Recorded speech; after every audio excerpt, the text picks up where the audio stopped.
ಇದು ದ್ವೇಷ ಇದ್ದಿದ್ದೇನೆ ಅವ್ನು ಬೇಕಂತಾನೆ ಮಾಡಿದ್ದಾನೆ ಅವನು. ಈ ಹಿಂದೆ ಏನಾದರೂ ಗಲಾಟೆ ಆಗಿತ್ತಾನೆ? ಆಗಿತ್ತು 4-5 ಇಯರ್ಸ್ ಬ್ಯಾಕ್ ಅವನೇ ಚುಚ್ಚಿದ್ದ, ಇಲ್ಲೇ ಸೈಡಲ್ಲಿ ಹೊಟ್ಟೆಗೆ ಚುಚ್ಚಿದ್ದ ಅವನೇನೆ. ಅವಾಗ ಹೆಂಗೋ ರಿಕವರಿ ಆದ.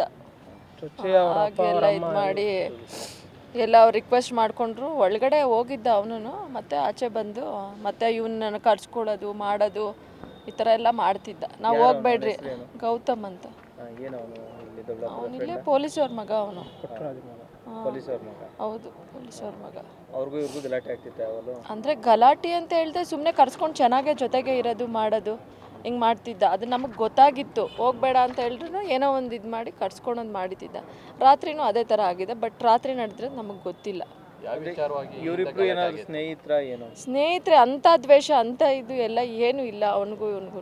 ಸ್ನೇಹಿತರು? ಹಾಂ, ಒಳ್ಳೆ ಫ್ರೆಂಡ್ಸೇ. ನಮ್ಮನೆಗೆ ಬರ್ತಿದ್ದ ಅವನು, ನಮ್ಮನೇಲೇ ಇದ್ದು ಇದು ಮಾಡ್ತಿದ್ದವನು ಅವನು. ಆ ಥರ ದ್ವೇಷ ಏನು ಅನ್ನೋದು ಅಂಥ ದ್ವೇಷನೇ ಇಲ್ಲ. ನಾನೇ ಹೇಳ್ತಿದ್ದೀನಲ್ವ, ಇಷ್ಟು ಕೊಲೆ ಮಾಡೋ ಮಟ್ಟಿಗೆ ಯಾವ ದ್ವೇಷನೂ ಇಲ್ಲ.